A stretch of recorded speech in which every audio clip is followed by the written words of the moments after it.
Fail అయిందని చెప్పొచ్చు. మంత్రులు అక్కడికి వెళ్ళి హెలికాప్టర్లో టీవీలలో ఇంటర్వ్యూలు ఇవ్వడం మీద పోటీ పడుతున్నారు తప్ప సహాయక చర్యలను ముమ్మరం చేయడంలో పూర్తిగా ఫెయిల్ అయిపోయారు. అది పైనుంచి హెలికాప్టర్లో చూస్తే సొరంగం లోపల ఏమన్నా ప్రత్యేకంగా చూడడానికి వీళ్ళకి ఏమైనా ఎక్స్రే కెమెరాలు కళ్ళు గిట్ట ఉన్నాయా? ఆ హెలికాప్టర్లో చక్కర్లు కొట్టుడు టీవీలో ఇంటర్వ్యూలు ఏందో నాకైతే అర్థం కాలేదు. ఇప్పుడు మీరు కనీసం ఇలా 5 రోజులు అయింది, ప్రతి నిమిషం కూడా చాలా ముఖ్యమైనటువంటిది. వారి ప్రాణాలు కాపాడడానికి ఒక్కొక్క నిమిషం ఒక్కొక్క క్షణం కూడా చాలా విలువైనటువంటిది. మీరు ఎంత తొందరగా సహాయక చర్యలు ప్రారంభించడం ద్వారా వాళ్ళ ప్రాణాలు కాపాడే ప్రయత్నం చేయాలి. లోపల వాళ్ళకు ఆహారం లేదు, త్రాగునీరు లేదు, మరి వాళ్ళు ఎలా 5 రోజులు జీవించాలి? సో దాని మీద మీ శ్రద్ధ కరువైందేమో అనిపిస్తూ ఉంది. అసలు ఇప్పటి వరకు సహాయక చర్యల ప్రారంభమే కాలేదు. మక్కు తీయడం కానీ, ఆ టన్నల్ బోరింగ్ మిషన్ను తొలగించాలా, అది అడ్డంగా ఉన్నటువంటి పార్ట్స్ తొలగించాలా, ఆ మక్కుని ఎలా బయటకు తీయాలి, ఆ మక్కు తీస్తే మళ్ళీ తిరిగి పైనుంచి కొలాప్స్ అవుతుందా, ఒక అంచనాకు రాలేకపోతున్నారు, ఒక అవగాహనకు రాలేకపోతున్నారు. అంటే ప్రమాదం జరగడం దురదృష్టకరం. సరే అది ఎలా జరిగింది, దాంట్లో ప్రభుత్వ వైఫల్యం ఉందా, తొందరపాటు ఉందా, జియాలజికల్ సర్వే ఆఫ్ ఇండియా అనుమతి ఇచ్చిందా లేదా, అనుమతిస్తే ఏం జాగ్రత్తలు చెప్పింది, ఆ జాగ్రత్తలు వీళ్ళు పాటించారా లేదా, అవన్నీ విషయాలు బయటకు రావాలి. కానీ ఇలా జరిగిన సంఘటన తర్వాత ప్రభుత్వ స్పందన చాలా బాధాకరంగా ఉంది. ముఖ్యమంత్రి ఏమో హెలికాప్టర్ వేసుకొని ఆయన ఎన్నికల ప్రచారానికి పోతున్నాడు. ఇక 8 మంది ప్రాణాలు ముఖ్యమా, ఎన్నికల ప్రచారం ముఖ్యమా రేవంత్ రెడ్డి గారికి? కనీసం ముఖ్యమంత్రి అక్కడికి వెళ్ళి ఆ సహాయక చర్యల్ని ముమ్మరం చేయడంలో కానీ, ఒక డైరెక్షన్ ఇవ్వడంలో కూడా అటు ముఖ్యమంత్రి గారు, ఇటు నీటిపారుదల శాఖ మంత్రి కూడా పూర్తిగా ఫెయిల్ అయిపోయారు.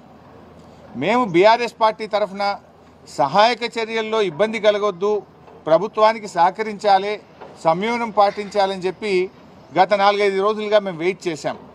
కానీ బాధ కలిగే అంశం ఏంటంటే ఇప్పటి వరకు ఒక్క అడుగు ముందుకు బల్లే. There is no direction. దాదాపు 10 ఏజెన్సీలు ఉన్నారు. ఈ ఒక్కొక్కరు వెళ్తున్నారు, ఒకరొక మాట చెప్తున్నారు, ఒకరొక మాట చెప్తున్నారు. మేము మీడియాలో చూసిందో పత్రికల్లో చూసింది చెప్తున్నా. నేను బీహార్ నుంచి ర్యాట్ వాళ్ళు వచ్చారన్నారు, ఎన్డీఆర్ఎఫ్ వచ్చిందని చెప్పినారు, లేకపోతే వేరియస్ టీమ్స్ వచ్చినాయి, నేవీ నుంచి వచ్చిందన్నారు, లేదా కాశ్మీర్ నుంచి ఏదో టీం వచ్చిందన్నారు, ఛత్తీస్గఢ్ నుంచి టీం వచ్చిందన్నారు, మన సింగరేణి నుంచి ఒక టీం వచ్చిందన్నారు. What is the direction? అది ఎవరు ఇవ్వాలి? గవర్నమెంట్ ఇవ్వాలి. అందరి మాటలు విని ఒక స్పష్టంగా ఒక లైన్ ఆఫ్ యాక్షన్ ఇచ్చి దాన్ని వేగవంతంగా చేసి వాళ్ళని బయటకు తీసుకొచ్చే ప్రయత్నం చేయాలి. అందులో పూర్తిగా ఫెయిల్ అయిపోయింది గవర్నమెంట్. బాధ కలిగే అంశం ఏంటంటే మీ ఫెయిల్యూర్ను కప్పిపుచ్చుకోవడానికి చిల్లర మాటలు మాట్లాడుతున్నారు. మేము రాజకీయాలు చేయకుండా సంయమనంగా గంభీరంగా వాళ్ళ ప్రాణాలు కాపాడాలని బీఆర్ఎస్ సహకరిస్తూ ఉంటే, ఉత్తమ్ కుమార్ రెడ్డి గారు టనల్ దగ్గర కూర్చొని ప్రమాదం జరిగిన సంఘటన దగ్గర నుంచి బీఆర్ఎస్ మీద బురద జల్లే ప్రయత్నం, ఢిల్లీలో కూర్చొని రేవంత్ రెడ్డి ఎస్ఎల్బీసీ సొరంగంలో బీఆర్ఎస్ మీద బురద జల్లే ప్రయత్నం చేస్తుంటాడు. వెంకటరెడ్డి గారు అయితే ఆయన నీళ్లు వాటర్ అంటాడు, ఆయన ఏం మాట్లాడతాడో నేను ఆయన గురించి మాట్లాడి దండగా. సో ఇట్లా ఒక గందరగోళమైన పరిస్థితి ప్రభుత్వంలో నెలకొన్నది. ముఖ్యమంత్రి మాటకు నీటిపారుదల మంత్రి మాటల మధ్య పొంతన లేదు. మీరు బీఆర్ఎస్ని విమర్శించడానికి ఇది సమయమా? అసలు బీఆర్ఎస్ని విమర్శించే నైతిక హక్కు మీకుందా?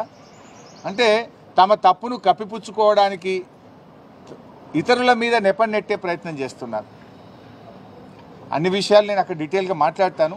సో ఈరోజు మా మహబూబ్ నగర్ మరియు నల్గొండ జిల్లా మాజీ మంత్రివర్యులు, మాజీ శాసనసభ్యులు, శాసన మండలి సభ్యులు, పార్టీ సీనియర్ నాయకులు అందరం కలిసి అక్కడికి వెళ్ళి మరి ఎవరైతే బాధిత కుటుంబాలు ఉన్నాయో వారికి ఓదార్చడానికి, వారికి ధైర్యం చెప్పడానికి, మరి ప్రభుత్వ సహాయక చర్యలు నిజంగా ఎలా జరుగుతున్నాయో, కరెక్ట్గా చేస్తున్నారా లేదా, మాకుండే అనుభవాన్ని, మాకుండేటువంటి ఆలోచనలు కూడా వీలైతే త్వరితగతిన వేగవంతంగా సహాయక చర్యలు జరపడానికి మా యొక్క సూచనలు కూడా అందించాలనే ఉద్దేశంతో బీఆర్ఎస్ పార్టీ బృందం మేము అక్కడ బయలుదేరి వెళ్తున్నాం. చిన్న విషయం, ముఖ్యమంత్రి ఢిల్లీలో కూడా చిట్చాట్ చేస్తూ గత 10 నెలల్లో బీఆర్ఎస్ ఎస్ఎల్బీసీ పట్టించుకోలేదు కాబట్టి అది కూలిపోయిందని అంటున్నారు. రేవంత్ రెడ్డికి నిజాలు మాట్లాడు ఆయన జీవితంలో రాదు. అందుకే ఆయన పేరు యనుమల రేవంత్ రెడ్డి కాదు, ఎగవేతల రేవంత్ రెడ్డి, అబద్ధాల రేవంత్ రెడ్డి అని పేరు పెట్టినాం మేము. ఎందుకు? ఇచ్చిన హామీలను ఎగబెట్టింది కనుక ఎగవేతల రేవంత్ రెడ్డి, నోరిప్పితే అబద్ధాలు తప్ప నిజాలు మాట్లాడాడు కనుక అబద్ధాల రేవంత్ రెడ్డి ఆయన. ఇవాళ ఈ ప్రాజెక్టు 9 ఏళ్ల కాంగ్రెస్ హయాంలో ఎస్ఎల్బీసీ ప్రాజెక్టులో 3,300 కోట్ల రూపాయలు ఖర్చు పెడితే 9 ఏళ్ల బీఆర్ఎస్ హయాంలో 3,900 కోట్ల రూపాయలు ఖర్చు పెట్టాం. అంటే కాంగ్రెస్ హయాం కంటే 600 కోట్ల రూపాయలు బీఆర్ఎస్ ప్రభుత్వం ఎక్కువగా ఖర్చు పెట్టింది. మాకు 2 సంవత్సరాలు కరోనా వచ్చి ఉత్తర భారతదేశం నుంచి వచ్చిన కూలీలందరూ కూడా వాళ్ళు వాపసు వెళ్ళిపోయారు. చాలామంది కూలీలు కరోనా సమయంలో వెళ్ళిపోయి పనులు ఆగిపోయినాయి. అంటే 2 వరుస కరోనా సంవత్సరాలు వచ్చినా కూడా కాంగ్రెస్ హయాం కంటే బీఆర్ఎస్ హయాంలోనే 600 కోట్ల రూపాయల పనులు అదనంగా జరిగాయి. ఈ ప్రాజెక్టులో 2 సొరంగాలు, 2 బ్యాలెన్సింగ్ రిజర్వాయర్లు ఉన్నాయి. ఆ 2 బ్యాలెన్సింగ్ రిజర్వాయర్లలో ఏదైతే నక్కలగండి, దాన్నే దిండి కూడా పేరు పెట్టారు, దిండి బ్యాలెన్సింగ్ రిజర్వాయర్ అంటాం. దాంట్లో అది 7.5 టీఎంసీల నీటి సామర్థ్యం కలిగినటువంటి రిజర్వాయర్. భూసేకరణ చేసి R&R చేసి దాదాపు 95% పనులు దిండి బ్యాలెన్సింగ్ రిజర్వాయర్లో పూర్తి చేశాం. పెళ్లిపాకల రిజర్వాయర్లో కూడా దాదాపు 50% వరకు పనులు పూర్తి చేశాం. ఎస్ఎల్బీసీ టనల్లో ఆ రోజు పనులు ఆగిపోయి కాంగ్రెస్ హయాంలో మూలకు పడితే కేసీఆర్ గారు అసెంబ్లీలో అఖిలపక్ష సమావేశాన్ని పిలిచి ఆనాటి ప్రతిపక్ష నాయకులు జానారెడ్డి గారితో సహా నల్లగొండ జిల్లా నాయకులను కూడా పిలిచి అన్ని రాజకీయ పార్టీలను పిలిచి అందరి అభిప్రాయాలు తీసుకొని 100 కోట్ల రూపాయల మొబిలైజేషన్ అడ్వాన్స్ ఇచ్చి పనులను పునఃప్రారంభింపజేసింది మా బీఆర్ఎస్ ప్రభుత్వం, ముఖ్యమంత్రి కేసీఆర్ గారు. అయితే మేము చేయాల్సిన ప్రయత్నం చేసినాం. లోపలికి వెళ్ళిన తర్వాత వాటర్ సీపేజ్ పెరిగింది. 2 సార్లు బేరింగ్లు ఫెయిల్ అయిపోయినాయి. అమెరికా నుంచి స్పేర్ పార్ట్స్ తెచ్చి టెక్నీషియన్స్ తెప్పించి దాన్ని మరమ్మతు చేపించి కూడా మేము పనులు ముందుకు తీసుకుపోయాం. బీఆర్ఎస్ హయాంలో 13 కిలోమీటర్లు టనల్ పనులు మేము పూర్తి చేశాం. అంటే అంత బాగా మా హయాంలో పనులు జరిగినాయి. అటు రిజర్వాయర్లు చేసినాం, 13 కిలోమీటర్ల టనల్ చేసినాం. నేను అడుగుతున్న రేవంత్ రెడ్డిని, నువ్వు 15 నెలలు అయింది గవర్నమెంట్ వచ్చి, 15 మీటర్లు తవ్వినావు. నీ 15 నెలల్లో 15 మీటర్లను తవ్వినవా ఎస్ఎల్బీసీ సొరంగం అని అడుగుతున్నాను నేను. ఎవరు పని చేయండి? మేము 13 కిలోమీటర్లు తవ్వినాం. కానీ రేవంత్ రెడ్డి 15 నెలల పాలనలో ఎస్ఎల్బీసీ సొరంగంలో 15 మీటర్ల పని కూడా జరగలే. 15 తట్టల మట్టి కూడా ఎత్తలే. నువ్వా మాట్లాడేది? ఇవాళ మేము కాళేశ్వరంలో 203 కిలోమీటర్ల టనల్ తవ్వాం. పాలమూరు ఎత్తిపోతల పథకంలో 100 కిలోమీటర్ల టనల్ తవ్వాం. మేము పనులు చేసి చూపించాం. ఎస్ఎల్బీసీ సొరంగంలో కూడా 13 కిలోమీటర్లు తవ్వాం. 3,900 కోట్ల రూపాయల పనులు బీఆర్ఎస్ ప్రభుత్వం చేసింది. అయినా రేవంత్ రెడ్డి మాట్లాడాల్సింది ఏంటి? ఢిల్లీలో వాళ్ళ ప్రాణాలు ఎట్లా కాపాడుతున్నాం, వాళ్ళ ప్రాణాలు కాపాడడానికి ప్రభుత్వం ఏ రకమైన చర్యలు తీసుకుంటుంది, ఎప్పట్లోగా రిలీఫ్ మెజర్స్ పూర్తవుతాయి, ఎప్పట్లోగా సహాయక చర్యలు పూర్తయి వాళ్ళని బయటకు తీసుకొస్తాము. ఢిల్లీలో నువ్వు అదా మాట్లాడాల్సింది? గత ప్రభుత్వం మీద బురద జల్లే ప్రయత్నం చేస్తావా? అంటే యు ఆర్ ఇన్ డిఫెన్స్.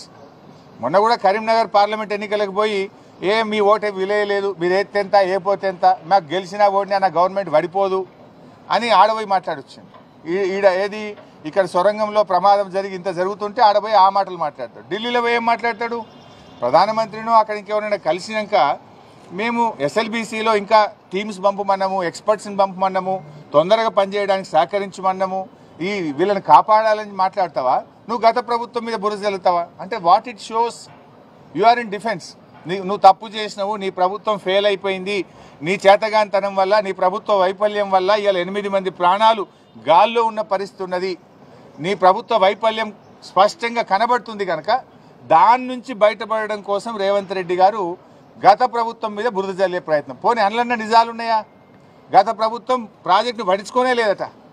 మరి 13 కిలోమీటర్లు దవ్వింది నిజం కాదా? 3,900 కోట్ల రూపాయలు ఖర్చు పెట్టింది నిజం కాదా?